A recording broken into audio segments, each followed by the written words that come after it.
من میخوام ببینم موضوع تو این مقدماتش از قلم نیفته که بریم با سراغ سایر مواردش.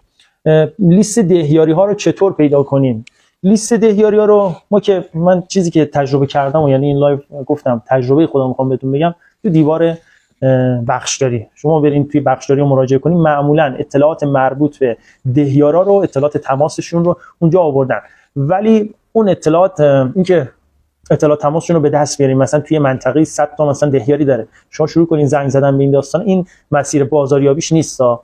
اینا حالا من بهتون میگم چطور بازاریابی کنین اینا رو، اینکه بهشون زنگ بزنین و پیشنهاد بدین، این کارو زیاد این اتفاق براشون میفته و توی زمینه مثلا چه میدونم آسفالت و زیرسازی و صندلی و پارک و فضای سبز و نمیدونم تابلوهای علائم و این داستانا مدام دارن به دهیارا زنگ میزنن، کسی اصلا با بازاریابی تلفنی منظور برای پروژه دوربین جواب نمیده، بحث تراکت و نمیدونم تبلیغات این مدلی جواب نمیده. حالا میگم به چه شکل این رو بازاریابی کنیم. یه نکته دیگه هم که یادم نره، توی معرفی مربوط به کارفرما یکی دو نفر از قلم انداختم که نفرات خیلی مهمی ان.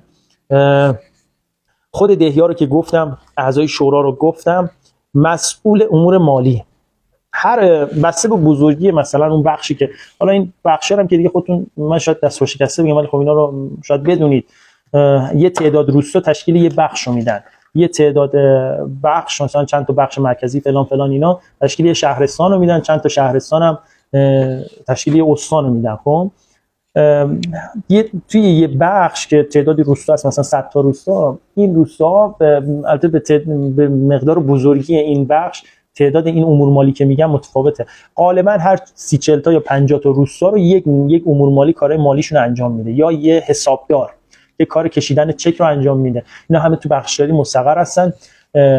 دهیار و شورا اینا که داخل روستان مسئول امور مالی توی بخشداری و یه دونه مهندس فنی دارن دهیاریا که پروژه ها رو نظارت میکنه، تایید و تصویب میکنه، اون پروژه‌ای رو که میخوان اجرا کنن تایید میکنه که آقا مثلا برو دنبال انتخاب پیمانکار برای پروژه، و بعد میاد کار رو هم تحویل میگیره. غالبا مهندس فنی دهیاریا. پس این دو نفر رو خیلی جدی بگیرین، مسئول امور مالی و مهندس فنی دهیاری ها، که مسئول امور مالی کارش اینه که پروژه ها رو داخل سامانه بارگذاری کنه. حالا باز بحث سامانه رو اینجا بهتون توضیح میدم که مثلا پروژه ها به چند دسته تقسیم میشن، و کار حساب کتاب و کشیدن چک رو هم اون مسئول امور مالی انجام میده. یه موضوع دیگه، پس این نفرات رو تو ذهنتون داشته باشید: مسئول امور مالی، مهندس فنی، دهیار و اعضای شورا که گفتم کجاها 3 نفرن و کجاها 5 نفر اعضای شوران.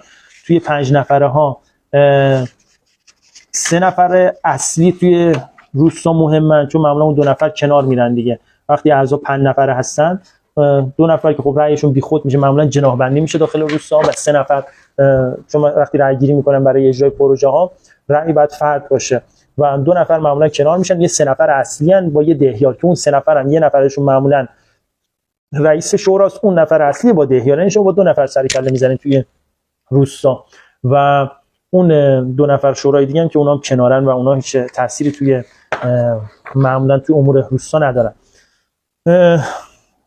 یه موضوعی داریم به اسم حد نصاب معاملات دولتی. معاملات توی هر جا صدا و تصویر به مشکل خورد، توی کامنت ها من باز گذاشتم بابت همین موضوع، بهم فیدبک بدید. معاملات توی پروژه‌ای که دهیاری اجرا میکنه به 3 دسته تقسیم میشن: معاملات جزئی یا کوچک، معاملات متوسط، معاملات بزرگ.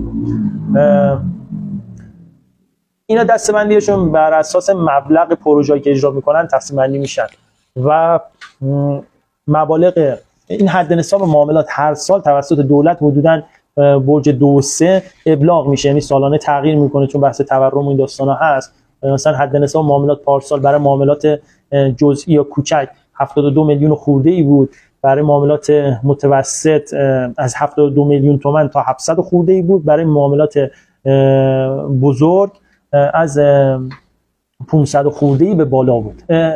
از 700 خورده ای به بالا بود. این حد نصاب معاملات رو هر سال دولت برج 2 و 3 اعلام میکنه و این خیلی مهمه. این حد نصاب معاملات کمک میکنه که شما معامله‌ای که پروژه‌ای که دارین تعریف میکنید تو کدوم یکی از این دسته‌بندی‌ها قرار میگیره و این دسته‌بندی‌ها همشون تاثیرگذارن که چجوری روند انتخاب پیمانکار که می‌خوایم محال اون حالت مطلوب که ما یا شما هستیم رخ بده به چه شکل انجام میشه و ترتیبات اداریش به چه شکل. حالا مناطقی هستن توی جنوب کشور، شما یه گروه پروپوزال داریم که 120 نفر از همکارای کل کشور عضو هستن که اون طرح توجیهی ما رو خریداری کردن که دارن باش کار بازاریابی انجام میدن، باشون ارتباط داریم. بعضی از مناطق که مناطق محروم یا مناطق دور از مراکز هستن اونا این تشریفات رو ندارن و بخشا تصمیم میگیرن آقا با فلان پیمانکار کار کنیم، کارو میبرن جلو، ولی اینا مقدارشون اندک و محدوده ولی غالبا مثلا 90% پروژه‌های دهیاری‌ها به این روش که من میگم انجام میشه. یعنی این روش که الان براتون بیان میکنم توی این قالب و توی این ساختار پیمانکار برنده رو برای اجرا مشخص میکنن و اجرا میشه. حد نصاب معاملات برای معاملات کوچک دقیقش رو بگم که تا به امروز الان مثلا تا برج 2 حداقل همینه. یه حد نصابی رو دولت ابلاغ میکنه، اون برای سازمان‌های دولتی و شهرداری‌ها هست و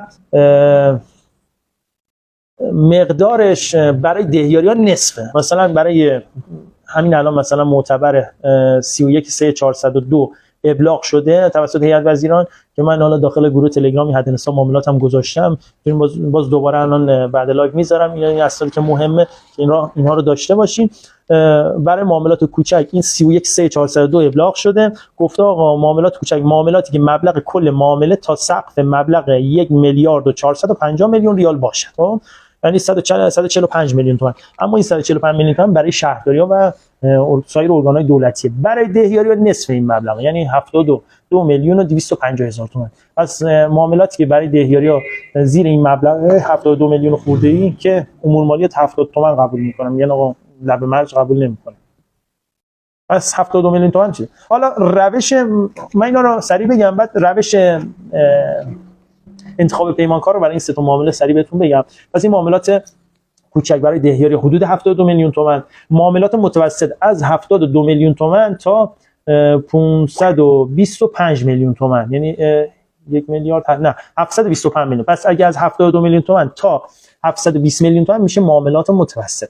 از 720 میلیون تومان حدوداً به بالا میشه معاملات بزرگ که اینا هر کدوم این سه دسته از معاملات رو بعد دهیاری‌ها موظفن به یه شکل کارهای انتخاب پیمانکار رو اجرا کنن.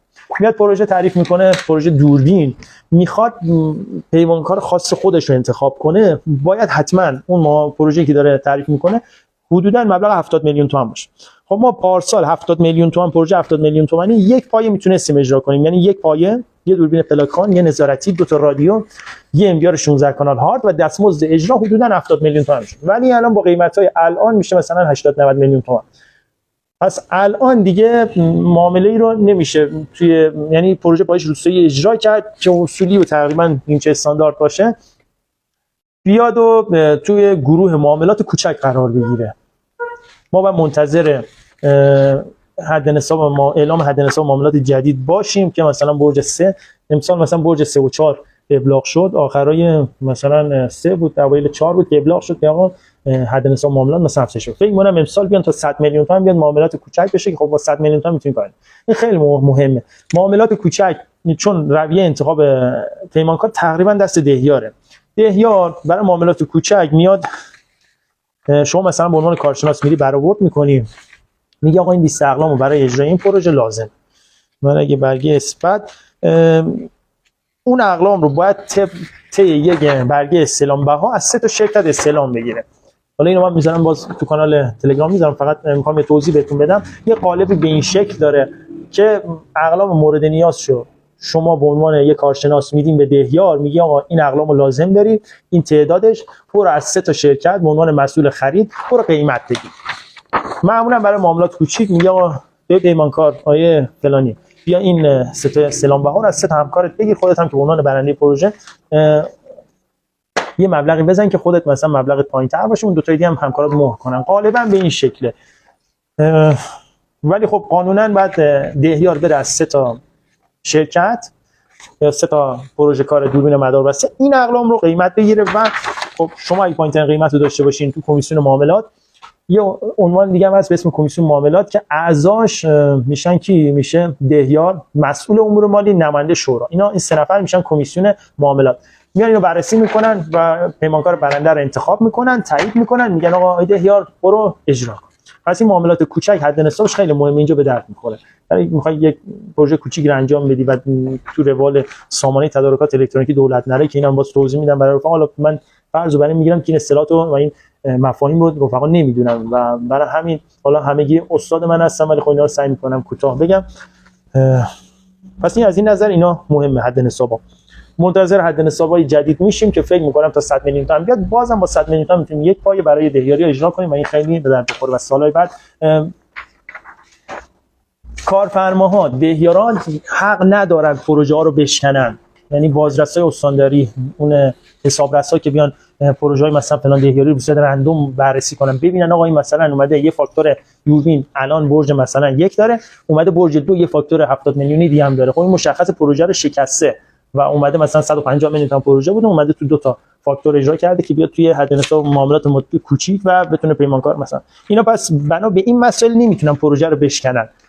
کم پیش میاد که امور مالی قبول کنه که آقا بیا پروژه رو بشکنیم، مثلا 200 میلیون پروژه رو ببین 3 تا فاکتور 70 میلیونیش کنیم. یعنی همچین کاری نمیکنن و پس پروژه فقط این به درد روستایی میخوره که طرف پول نداره، هر 6 ماهی میخواد، یعنی تقریبا هر 6 ماه اجازه دارن که بیان مثلا یه روستایی پول نداره و مدام هم تورم و این داستانا همش عقبه، به اون اجازه میدن که آقا هر 6 ماهی بیاد مثلا پروژه رو بشکنه، هر 6 ماهی بیاد آقا مثلا یه فاکتور دوربین بشه. ولی خب به درد ماها نمیخوره که 6 ماه به 6 ماه کنه، مگر اینکه پروژه‌ای زیادی داشته باشیم خودمون سرمون شلوغ باشه، فقط بخوایم کارا رو زخمی کنیم بریم جلو و بعد آقا مثلا اینا رو مدام بخوایم کنارم کار کنیم. ولی خب سود اصلی ما تو معاملات متوسطه، یعنی پروژه‌ای که بالای 72 میلیون تومان تا زیر مثلا 700 میلیون خورده این قالب پروژه‌های سودده و خوب توی این قالب.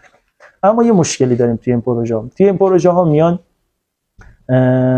چون مبلغش روال مربوط به معاملات کوچک دیگه متفاوت از معاملات متوسط، روال انتخاب پیمانکار متفاوت از معاملات کوچکه و از رویه مربوط به سامانه تدارکات الکترونیکی دولت باید گذر کنه که من میرم یه پروژه میذارم تو سامانه، کل همکارای من تو کل کشور میتونن توی سامانه پروژه رو ببینن و بیان یه قیمتی زیر بزنن و بیان. ولی خب همه اینا کار داره، یعنی راه حل هایی داره که اینا رو به مرور من فکر می‌کنم توی لایو جمع میشه. فقط همین بحثش فکر می‌کنم تا 1 ساعت طول بکشه. قلقا و این داستاناشو میتونیم حالا بریم با هم دیگه جلو و توی چند تا لایو اینا رو بهتون میگم که به چه شکلی میتونیم توی این پروژه که تعریف می‌کنیم برنده شما باشین. من غالبا پروژه که می‌رفتم تعریف می‌کردم برنده خودم بودم، چون یه سری قلقا و این داستانا داره که میشه با رعایت کردن اون تقریبا تا 90% بحث برنده شما باشین. شمایی که رفتین رو اون پروژه کار کردین، کارفرماتون رو راضی کردین، بارها رفتین تا پروژه روستایی که غالبا خب تو شهر که نیستن، با مسافت دارن تا شهر و رفتین و اومدین و شورا رو راضی کردین، دهیار رو راضی کردین، جانمایی کردین، نقشه دادین، طرح دادین و پیش فاکتورهای مختلف دادین، روش کار کردین و حقم با شماست و شما باید این کار رو انجام بدین و قلقای وجود داره که خب بتونین این کارا رو انجام بدین. معاملات، پس گفتم بیشتر کار ما و سود ما توی معاملات متوسط.